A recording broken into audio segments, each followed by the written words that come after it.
Salut à tous, bienvenue dans le monde du showbiz, la chaîne montante de la célébrité. Aujourd'hui, on va plonger dans une histoire qui va vous scotcher. Le duel légendaire entre Steven Seagal et Bolo Yeung sur le plateau de Double Impact en 1990. Si vous aimez les arts martiaux, les films d'action qui font vibrer, ou les récits de coulisses où l'ego et la puissance s'affrontent, cette vidéo est pour vous. Prenez 2 secondes pour cliquer sur le bouton d'abonnement et activer la cloche pour ne rien rater de nos plongées dans les secrets d'Hollywood. Votre soutien nous aide à vous offrir plus d'histoires épiques, alors abonnez-vous maintenant. Allez, c'est parti! Une VHS poussiéreuse, oubliée pendant des décennies, refait surface sur Internet et devient virale, captivant 8 millions de spectateurs. Cette vidéo de 37 secondes, granuleuse et mal éclairée, capture un moment sismique. Steven Seagal, maître d'aïkido et star montante, défiant Bolo Yeung, colosse de Hong Kong et légende du bodybuilding, sur le plateau de Double Impact. Ce qui commence comme une démonstration amicale se transforme en un affrontement brutal, où l'orgueil de Seagal s'effondre face à la puissance de Bolo. Le monde a vu Seagal, avec sa queue de cheval signature, s'écraser au sol, laissant une question. Que s'est-il passé? Dans cette vidéo, on décortique ce choc des titans, des provocations de Seagal à la réponse dévastatrice de Bolo, en passant par les réactions de l'équipe et l'impact sur le cinéma d'action. Si vous êtes prêt à découvrir un moment qui a redéfini les durs à cuire d'Hollywood, likez cette vidéo et partagez-la avec vos amis fans d'arts martiaux. Ce n'est pas juste une anecdote, c'est un clash entre deux visions des arts martiaux. Seagal, auréolé du succès de Piège en haute mer, pensait dominer avec son aïkido. Bolo, avec ses biceps de 48 cm et sa discipline de tai chi, incarnait une force brute. Cette VHS a révélé une vérité. Dans un vrai combat, la mise en scène ne fait pas le poids. Restez avec nous pour un voyage dans les coulisses d'un moment historique. Juillet 1990, Studio Perton, Hong Kong. Les plateaux de Double Impact, le thriller d'action de Jean-Claude Van Damme, bourdonnent d'activité. Ce film, centré sur des frères jumeaux, vise à consacrer Van Damme comme star. Sous la chaleur des projecteurs, l'équipe s'active. Câbles, caméra, chaos contrôlé. Mais sur le plateau 7, une tension s'installe. Steven Seagal, tout juste sorti de Piège en haute mer, entre en scène, rayonnant d'assurance. À 1,93 mètres, vêtu de noir, il est un maître d'aïkido de 7e dan, ayant dirigé un dojo à Osaka. Sa réputation de dur à cuire, forgée par des films comme Nico, le précède. Van Damme et Bolo Yeung, légende du bodybuilding et vétéran de l'entrée du dragon, répètent une séquence chorégraphiée. Bolo, 44 ans, 125 kg, est une force de la nature, ses mouvements de tai chi contrastant avec le chaos du plateau. Seagal observe, puis lance, ce n'est pas du vrai combat. L'aïkido mettrait fin à ça en quelques secondes. Sa voix résonne, figeant l'équipe. Van Damme tente de désamorcer, Steven, on garde les vrais combats pour après le déjeuner, d'accord. Mais ses yeux trahissent l'inquiétude. Il connaît la réputation des deux hommes. Si vous êtes captivé par ce choc, cliquez sur ce bouton d'abonnement pour ne rien rater. Le contexte des années 90 est clé. Le cinéma d'action explose, dominé par des stars vendant l'invincibilité. Seagal se voit comme un puriste, son aïkido surpassant les acrobaties théâtrales. Bolo représente une authenticité brute, forgée par la compétition. Sheldon Lettich, le réalisateur, un ancien marine, sent l'atmosphère changer. Danny Walsh, l'assistant caméraman, garde sa caméra allumée, capturant un moment historique sur une VHS qui bouleversera le cinéma d'action. La tension monte lorsque Seagal défie Bolo. Le Wing Chun, c'est pour les caméras, lance-t-il, un sourire condescendant. Le vrai combat, c'est la distance, l'effet de levier. Il ajoute, la taille compte quand la technique est égale. Bolo, impassible, répond, nous verrons. Ces mots, avec son accent cantonais, résonnent comme un défi. L'équipe retient son souffle. Les deux hommes se placent sur le sol poli, leur mouvement créant une tension électrique. Bolo propose un contact léger, comme une danse. Mais la démonstration devient sérieuse. Seagal tente un kote gaeshi, une torsion de poignet d'aïkido. Mais Bolo, avec ses 125 kg forgés par le powerlifting, absorbe la technique sans bouger. Avant que Seagal ajuste, Bolo contre avec un coup de paume au torse, envoyant Seagal reculer de 3 pas. L'équipe est médusée. Si vous êtes fasciné par ce duel, likez et abonnez-vous pour plus de récits. Cet échange révèle le contraste entre leurs approches. L'aïkido de Seagal, élégant, repose sur l'élan. La force de Bolo, ancrée dans le tai chi, est inamovible. Van Damme, observant, réalise que ce n'est plus une démonstration. Walsh zoom, capturant l'intensité. Le cinéma d'action des années 90, avec ses héros invincibles, est mis à l'épreuve. Bolo, héritier de Bruce Lee, incarne l'authenticité face à l'arrogance de Seagal. Seagal, piqué par l'échec de sa première tentative, décide d'élever l'enjeu. Essayons quelque chose avec plus d'engagement, dit-il, une pointe d'acier dans la voie. Il tente un iriminage, une projection d'aïkido qui utilise l'élan de l'adversaire pour le projeter au sol. C'est une technique signature, exécutée avec élégance dans ses films. Mais en pivotant, son genou heurte un rail de travelling, perturbant son timing d'une fraction de seconde cruciale. Bolo, avec un instinct aiguisé par des années de discipline, saisit l'ouverture. Sa frappe de paume, délivrée avec la puissance explosive d'un champion de bodybuilding, s'enfonce dans le sternum de Seagal. Le claquement résonne dans le studio, faisant grimacer les techniciens par empathie. Aïe, murmure Charlie Pisserni, le coordinateur des cascades, habitué aux combats chorégraphiés, mais pas à cette intensité brute. Sheldon Lettich, le réalisateur, chuchote, on continue à filmer. Ses instincts de marine reconnaissent un moment historique. L'atmosphère sur le plateau se transforme, ce qui était une curiosité devient une révérence silencieuse. Même le personnel de restauration, occupé à préparer des plateaux repas, s'arrête pour regarder. Seagal, la sueur perlant sur son front malgré la climatisation, perd son assurance habituelle. Bolo, lui, reste étrangement calme, ses mouvements fluides comme une méditation en action. Prêt pour la prochaine démonstration, demande-t-il doucement, sa voix dénuée de moquerie mais d'autant plus percutante. Cette question flotte comme un défi lancé par le destin lui-même. Cet échange illustre le contraste entre les arts martiaux des deux hommes. L'aïkido de Seagal, bien que techniquement impressionnant, est conçu pour le cinéma, où les adversaires coopèrent pour amplifier l'effet visuel.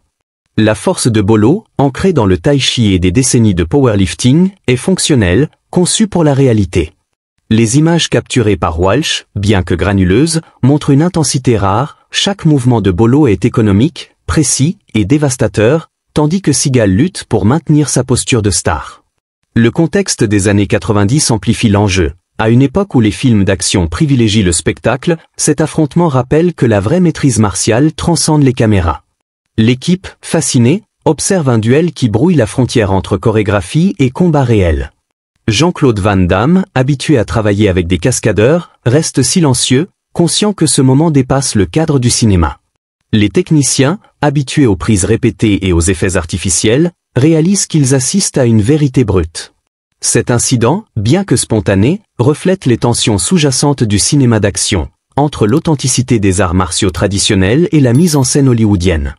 Si vous êtes scotché par cette intensité, abonnez-vous maintenant pour plus d'histoires sur les légendes d'action. L'échange final est un crescendo dramatique qui restera gravé dans l'histoire.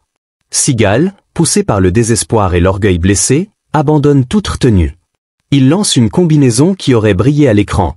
Un coup de coude suivi d'un coup de talon tournant, des mouvements signatures de ses films comme Nico. Mais Bolo, tel un mur de fer, esquive avec une fluidité déconcertante. Son corps massif se déplace comme de l'eau autour d'une pierre, évitant le coude avec une économie de mouvement qui défie sa carrure. Lorsque le coup de talon arrive, Bolo attrape la cheville de Seagal avec une précision désinvolte, stoppant net l'attaque. Ce qui suit est une masterclass de physique appliquée. Bolo contre avec un coup d'arrière-main, précis et chirurgical, qui s'enfonce dans la mâchoire de Seagal. Le craquement fait reculer l'équipe instinctivement. La tête de Seagal bascule, sa queue de cheval signature fouettant l'air comme un drapeau dans une tempête. Avant qu'il puisse se reprendre, Bolo enchaîne avec sa technique emblématique, le mur de fer. Ses deux paumes, soutenues par 125 kg de muscles disciplinés, s'écrasent sur le torse de Seagal avec un timing parfait. L'impact soulève Seagal du sol, un moment surréaliste où la star de 1,93 m semble flotter, sa tenue noire ondulant comme les ailes d'un oiseau brisé. Il s'écrase au sol avec un gémissement involontaire de douleur et de surprise, sa lèvre fendue laissant couler un filet de sang. « Arrêtez » murmure-t-il, sa voix brisée dans le silence absolu du plateau. « J'arrête. » Bolo, immobile, baisse les yeux sur Seagal avec une expression qui pourrait être de l'inquiétude, mais certainement pas du triomphe. « Tu as combattu avec honneur, dit-il doucement, tendant une main pour l'aider à se relever. Ce geste de respect rend la défaite encore plus cinglante. L'équipe, figée, oscille entre choc et admiration. Jean-Claude Van Damme, bouche bée, est à court de ses blagues habituelles. Sheldon Lettich regarde comme s'il venait d'assister à un miracle. En moins de 90 secondes, cet affrontement a brisé l'image d'invincibilité de Seagal, révélant la puissance brute de Bolo. Les images de Walsh, granuleuses mais percutantes, capturent chaque instant de cette chute, un moment destiné à devenir une légende. Cet échange final illustre la supériorité de la discipline sur l'orgueil. Seagal, avec son aïkido cinématographique, misait sur la mise en scène et la réputation. Bolo, avec sa maîtrise du tai chi et sa force fonctionnelle, incarnait une vérité martiale brute. Le contexte du cinéma d'action des années 90 amplifie l'impact. À une époque où les stars vendaient une image d'invincibilité, cet incident a montré que la réalité peut renverser les mythes. Les spectateurs de la VHS, des décennies plus tard, ont loué la précision et la puissance de Bolo, voyant en lui un héritier de la philosophie de Bruce Lee, l'authenticité avant tout. Si ça vous a impliqué, et surtout partagez votre ressenti en commentaire. L'affrontement, bien que bref, a des répercussions immédiates et durables. Seagal, blessé dans son orgueil autant que dans son corps, se relève péniblement, une main pressée sur ses côtes. Le médecin du studio, Margaret Phillips, une vétérane des plateaux, arrive pour examiner sa lèvre fendue et ses côtes douloureuses. « Je vais bien », insiste Seagal à travers ses dents serrées, repoussant l'aide, mais sa grimace trahit un inconfort profond. Puis, avec une autorité tremblante, il exige « Détruisez les images. » Tout de suite. Il sait que cette vidéo, montrant une star d'action vaincue de manière décisive, pourrait anéantir sa réputation soigneusement construite et nuire à la crédibilité du genre d'action tout entier. Sheldon Lettich acquiesce gravement, comprenant les enjeux. Une fuite de cette VHS pourrait bouleverser l'industrie. Mais Danny Walsh, l'assistant caméraman, a déjà fait son choix. Discrètement, il glisse une copie de la cassette dans son sac, étiquetée Van Damme Twin Fatal Tech 3. Dans les heures qui suivent, des accords de confidentialité circulent comme une traînée de poudre. Du réalisateur au personnel de restauration, tous signent, conscients des pénalités financières sévères. 6 mois plus tard, un article cryptique dans Inside Kung Fu fait allusion à une star d'action occidentale humiliée lors d'un tournage à l'étranger. Les détails sont vagues, mais les initiés commencent à faire des liens. L'histoire s'efface dans l'ombre, devenant une légende urbaine d'Hollywood. En 2019, la mort de Danny Walsh révèle la VHS. Sa nièce, triant ses affaires à Bermondsey, découvre la cassette parmi des décennies de souvenirs cinématographiques. Un blogueur, engagé pour évaluer la collection, la numérise et la publie sur un forum d'arts martiaux en mars 2020, avec le titre anodin « Vieilles images de plateau, réelles ou chorégraphiées ». En quelques heures, le fil explose. Les historiens des combats reconnaissent le plateau 7 de Perton, et le grain de la pellicule correspond à la technologie Betacam des années 90. Lorsque la vidéo atteint YouTube, elle devient virale, accumulant 8 millions de vues avant d'être retirée pour des raisons légales. Mais Internet n'oublie jamais, des copies circulent, remixées avec des décors comme le Colisée ou un octogone UFC, certaines avec les commentaires de Joe Rogan.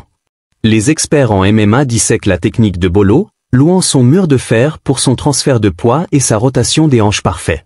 Si vous êtes fasciné par ces secrets enfouis, likez et abonnez-vous pour découvrir d'autres coulisses explosives. Cet affrontement, bien que bref, a eu un impact profond sur l'histoire des arts martiaux et du cinéma d'action. Il a révélé la différence entre les arts martiaux chorégraphiés d'Hollywood et la réalité brute d'un combat. Seagal, avec son aïkido cinématographique, représentait une version stylisée des arts martiaux, conçue pour impressionner à l'écran. Bolo, avec sa maîtrise du tai chi et sa puissance forgée par des années de bodybuilding, incarnait une force authentique, héritée de sa collaboration avec Bruce Lee dans l'entrée du dragon. Sa victoire n'était pas un triomphe de l'ego, mais une démonstration de discipline et de respect, comme en témoigne son geste final envers Seagal. Le contexte des années 90 est crucial. À l'époque, les films d'action sont dominés par des stars qui vendent une image d'invincibilité. Seagal, Van Damme et Schwarzenegger incarnent des héros plus grands que nature, leurs combats soigneusement chorégraphiés pour maximiser le spectacle.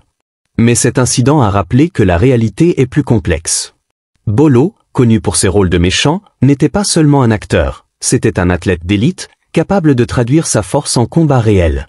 Sa performance sur le plateau, bien que non destinée au public, a montré que la vraie maîtrise martiale transcende les caméras. La vidéo virale a également influencé la perception des arts martiaux au cinéma. Les fans, analysant chaque image, ont loué la fluidité et la puissance de Bolo, voyant en lui un héritier de la philosophie de Bruce Lee, l'authenticité avant tout. Cet incident a inspiré une nouvelle génération de combattants et de chorégraphes, qui cherchent à intégrer plus de réalisme dans leurs scènes. Des films comme John Wick ou The Raid, avec leurs combats viscéraux, doivent beaucoup à cette quête d'authenticité. Les podcasters MMA et les combattants professionnels, comme ceux qui ont commenté la vidéo sur les réseaux sociaux, ont souligné la perfection technique de Bolo, en particulier son mur de fer, qui combine puissance brute et précision chirurgicale. Cet affrontement a également redéfini la notion de dur à cuire à Hollywood. Seagal, avec son image d'invincibilité, a été confronté à ses limites, tandis que Bolo, souvent relégué à des rôles secondaires, a prouvé qu'il était bien plus qu'un méchant de cinéma. Son calme, sa discipline, et son respect envers Seagal après la défaite ont ajouté une dimension humaine à sa victoire. Cet incident, bien que caché pendant des décennies, est devenu un symbole de la frontière entre le spectacle et la réalité, rappelant que les arts martiaux sont autant une question de discipline que de performance. Et voilà, les amis. On vient de revivre un moment légendaire, le duel entre Steven Seagal et Bolo Yeung sur le plateau de Double Impact, où l'orgueil d'une star hollywoodienne a rencontré la puissance inamovible d'une légende de Hong Kong. En 90 secondes, cette VHS oubliée a révélé une vérité brute sur les arts martiaux, le cinéma d'action et la discipline qui surpasse l'ego. De la provocation arrogante de Seagal à la réponse dévastatrice de Bolo, ce moment a marqué l'histoire. N'oubliez pas de vous abonner pour soutenir la chaîne à produire du contenu. À très bientôt pour une prochaine masterclass.